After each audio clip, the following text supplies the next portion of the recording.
হ্যাঁ video of করো সবাই, সবাই ভিডিওটা অফ করো, ভিডিওটা সবাই করেছি।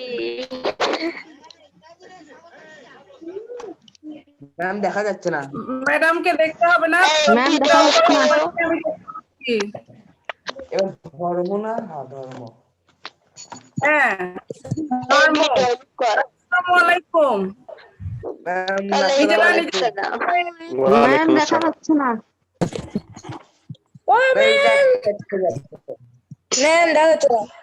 ম্যাম মাইকটা অফ করতে বলেন, তাহলে বুঝে যাবে। নেহা ভিডিও অফ করো সবাই, সবাই লাইনে থাকো। হ্যাঁ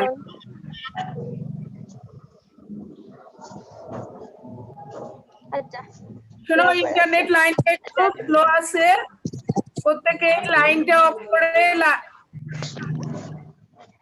ম্যাম মাইক অফ করে দিব। ভিডিওটা অফ করো, শুধু ভিডিওটা, লাইনে থাকো, ভিডিওটা ম্যাডাম শুধু আমাকে অফ করেনি, ম্যাডাম আমাকে অনেকে অফ করেনি। ম্যাম দুই এ অডিও অফ কর, না করলে একটু সমস্যা। হ্যাঁ আমাকে এবার চল আমরা চলে যাই। কি শুধু ভিডিও অফে থাকো। নেহা ভিডিও অফ কর, ধর্ম ক্লাস হচ্ছে রে। দিবা ভিডিও অফ কর। ওকে অফ করছি। অফ কর। হ্যাঁ এখন আমাকে শুনতে পাচ্ছ সবাই? জি ম্যাম শোনা যাচ্ছে। আচ্ছা আমরা ক্লাস শুরু করি তাহলে। আউযু বিল্লাহি মিনাশ শাইতানির রাজিম, বিসমিল্লাহির রহমানির রহিম। সবার আচ্ছা, গতদিন আমরা কোন পর্যন্ত পড়েছি মনে আছে? না বলো তো দেখি কি পড়েছি।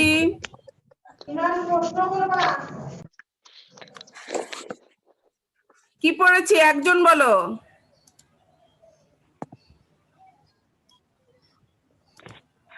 শবনম লাইনে আছো? জি ম্যাম লাইনে আছি। বলো তো গতদিনে কি পড়েছি বলো। ম্যাম গতদিন আমার কারেন্ট চলে গেছিল, আমি ছিলাম না। আচ্ছা তানভীর আছো লাইনে? তানভীর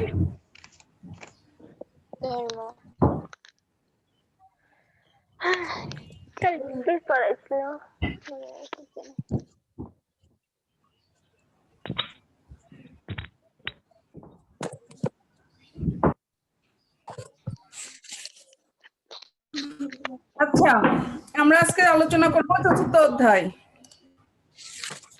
সবাই বই সামনে আছে তো নাকি শুধু শুধু বসেছো? বই নাও সামনে, ইসলাম এবং নৈতিক শিক্ষা বইটা সামনে নাও। আমরা আজকে চতুর্থ অধ্যায় পড়ব। চতুর্থ অধ্যায় আখলাক। শুনতে পাচ্ছ আমাকে সবাই? জি ম্যাম।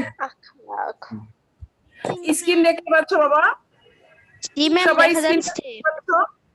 হ্যাঁ সবাই স্ক্রিন দেখো এবং মনোযোগ সহকারে প্রত্যেকেই শোনার চেষ্টা করো। হ্যাঁ আখলাক আজকে আমরা পড়ব। মহান আল্লাহ মানুষকে পৃথিবীতে সৃষ্টির সেরা হিসেবে পাঠিয়েছেন। আমরা পৃথিবীর কি হিসেবে এসেছি? পৃথিবীতে সৃষ্টির সেরা হিসেবে। কিন্তু মানুষের এই শ্রেষ্ঠত্বের মর্যাদা তো রাখতে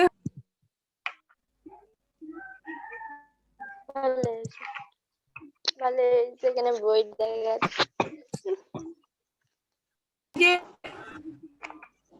এই যে আমাদের যে শ্রেষ্ঠ করে পৃথিবীতে আল্লাহ তাআলা পাঠাইছেন, এই জন্য আমাদের কি দরকার? সুন্দর আচার আচরণ। বুঝতে পারছো সবাই? জি ম্যাম। তো আসলে দেখো মানুষ দৈনন্দিন আমরা যে কাজকর্ম চলাফেরা, যে আচার ব্যবহার, আমাদের স্বভাবের যে বহিঃপ্রকাশ ঘটে, এসবের সমষ্টি হলো আখলাক। তো আসলে এই আখলাক যদি মানুষের সাথেই যদি সীমাবদ্ধ থাকতো তা নয়, এটা আসলে জীবজন্তু, পশু পাখি, গাছপালা, পরিবেশের সাথেও সুন্দর আচরণ প্রয়োজন। আল্লাহ তাআলা মানুষকে সৃষ্টি করেছেন, কি সৃষ্টি করেছেন? মানুষকে। আর মানুষের প্রয়োজনে আল্লাহ তাআলা সৃষ্টি জগতে পশু পাখি গাছপালা অনেক কিছু সৃষ্টি করেছেন। আর এদের সাথে ভালো আচরণ করাই হলো প্রশংসনীয় আচরণ, আর খারাপ আচরণ হলো নিন্দনীয় আচরণ। আসলে আখলাককে দুই ভাগে ভাগ করা হয়েছে। কয় ভাগে ভাগ করা হয়েছে? দুই ভাগে। গত ক্লাসে কিন্তু আমরা এটা নিয়ে আলোচনা করেছি, তবুও একটু পূর্ণ আলোচনা করে নিচ্ছি আখলাকটুকু।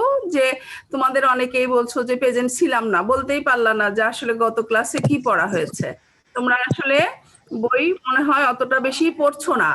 আমি কিন্তু এই তো আমি ছিলামই না, আমি এটা পড়লামই না, কিন্তু আসলে আমাদের দেখতে দেখতে কিন্তু 7 মাস অতিবাহিত হয়ে গেল, আমরা বসে আছি।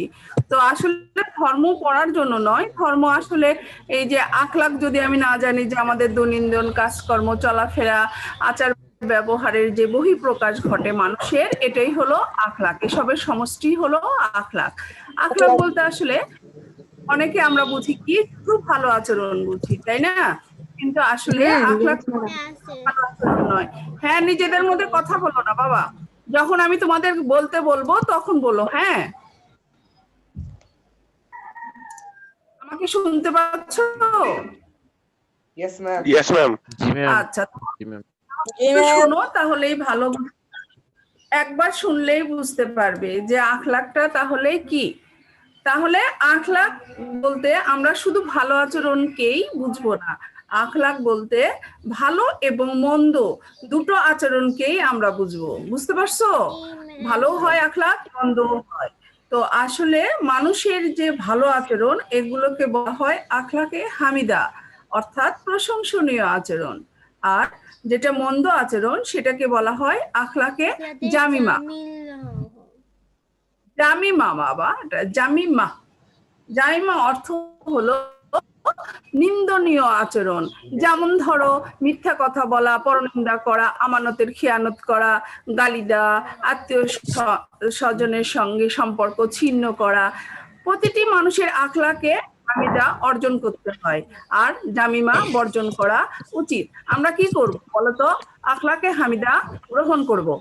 বুঝতে পারছো? জি ম্যাম। আচ্ছা আচ্ছা, তাহলে মনোযোগ সহকারে শোনো। দেখো, আমরা চলে গেলাম পার্ট 5-এ। দেখতে পাচ্ছ স্ক্রিনে সবাই? জি ম্যাম। আচ্ছা, দেখো আমি পড়ছি, একবার পড়লে আসলে ইসলাম শিক্ষা মনে থাকবে যদি তুমি সেই আচরণটা নিজের চরিত্র বা স্বভাবের মধ্যে মানে প্রকাশ ঘটাও। তাহলে এটা আসলে পড়ার জন্য নয়, বোঝার জন্য এবং মানার জন্য। মানুষ তাহলে কি? আমরা প্রত্যেকেই জানি মানুষ হলো সামাজিক জীব। আমরা সমাজবদ্ধ হয়ে বসবাস করি। আমাদের চারিপাশে যে অনেক লোক বসবাস করে, এরা সবাই আমাদের কি প্রতিবেশী। আমাদের নবী করিম সাল্লাল্লাহু আলাইহি সাল্লাম অর্থাৎ হযরত মুহাম্মদ সাল্লাল্লাহু আলাইহি সাল্লাম বলেছেন, সামনে পিছনে ডানে বামে 40 ঘর পর্যন্ত আমাদের প্রতিবেশী ধরা হয়। কিন্তু আসলে স্থায়ী বা অস্থায়ীভাবে পাশাপাশি অবস্থানকারী কিংবা সামাজিকভাবে আশেপাশে অবস্থানকারী প্রতিবেশী এদেরকেও বলা হয়। এমনকি চলার পথে যারা আমাদের সহযাত্রী থাকে তাদেরকেও প্রতিবেশী বলা হয়। আর এই প্রতিবেশীর প্রতি আমাদের কিছু দায়িত্ব এবং কর্তব্য রয়েছে। আমরা নিজেদের মধ্যে কথা বলছি, আমরা নিজেদের মধ্যে কথা বলবো না, পড়াটা শেষ করি। মাত্র আধা ঘন্টা, 30 মিনিটের ক্লাস বাবা। শুনতে পাচ্ছ? পরে কথা বলবে তোমরা। আচ্ছা আচ্ছা, কর্তব্য দেখো, এই প্রতিবেশীদের প্রতি আমাদের কিছু দায়িত্ব এবং কর্তব্য রয়েছে। যেমন আমরা মুসলমান, আমাদের চারিপাশে হিন্দু বৌদ্ধ খ্রিস্টান যারা বসবাস করে তারা সবাই আমাদের প্রতিবেশী। প্রতিবেশীদের সাথে সদ্ব্যবহার এবং সুন্দর আচরণ করা আমাদের কর্তব্য। এ প্রসঙ্গে রাসূল সাল্লাল্লাহু আলাইহি ওয়াসাল্লামের বাণী দেখো, অর্থ আল্লাহর নিকট সেই প্রতিবেশী সর্বাপেক্ষা উত্তম যে তার প্রতিবেশীর নিকট উত্তম। অর্থাৎ আমার প্রতিবেশী যদি আমাকে ভালো বলে, আল্লাহ তাআলাও আমাকে ভালো বলবেন। তারপর হবে নবী করিম সাল্লাল্লাহু আলাইহি সাল্লাম এ সম্পর্কে আরো বলেন, সেই ব্যক্তি আমার উপর প্রকৃত ঈমান আনেনি যে আরামে রাত কাটায়, অথচ তার প্রতিবেশী ক্ষুধার্ত থাকে। আমাদের আসলে শহরে আমরা যারা বসবাস করি তারা আসলে আমরা খেয়ালই করতে পারি না যে আমাদের প্রতিবেশী মানে ক্ষুধায় থাকে নাকি যারা কষ্টে আছে।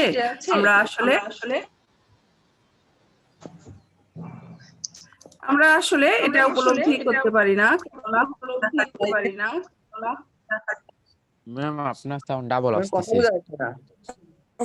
হ্যাঁ, সেটা তো আমিও দেখতে পারলাম যে কথাটা রিপিট হয়েছে, যার কারণে আমিও একটু স্লো হলাম যে আসলে কোথায় যে দেখা যাক। তারপরে দেখো, তাহলে আমরা কি করব, প্রতিবেশীর খোঁজ খবর রাখবো।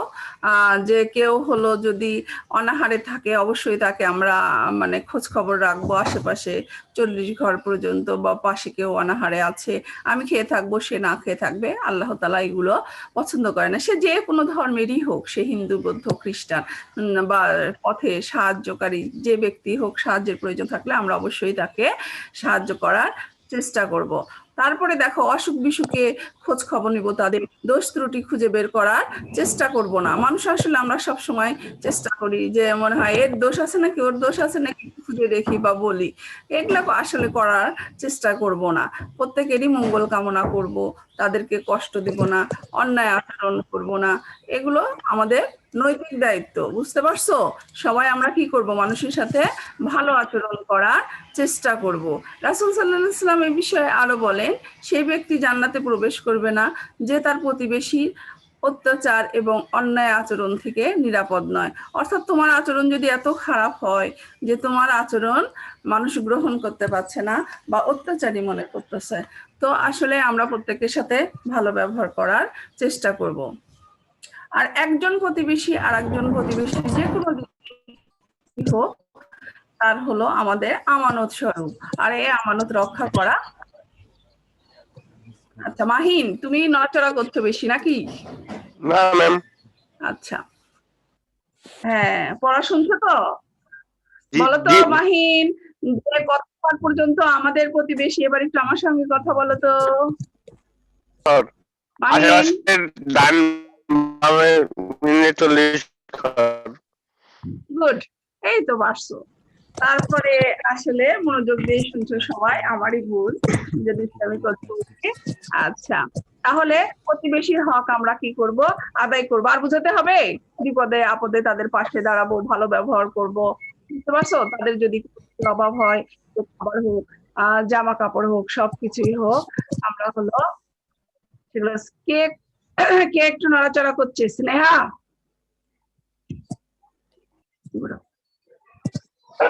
কেন?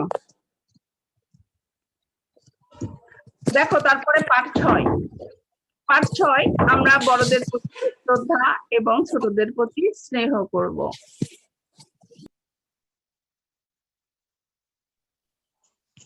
জি ম্যাম, দেখা যাচ্ছে। হ্যাঁ ম্যাম। আচ্ছা মাহিন, তোমার হলো মাইকটা বন্ধ রাখবে, হ্যাঁ? ওই শব্দটা কেমন জানি হচ্ছে, বাবু।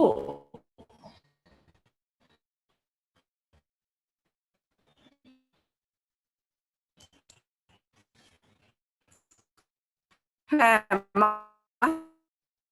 মাহিন,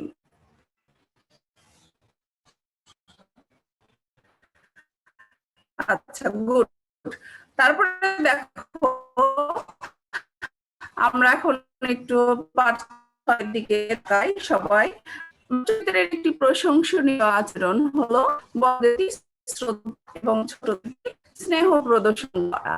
একজন আদর্শ মানুষ বড়দের শ্রদ্ধা ও ছোটদের স্নেহ করে। প্রিয় নবী সাল্লাল্লাহু আলাইহি ওয়াসাল্লাম বড়দের সম্মান এবং ছোটদের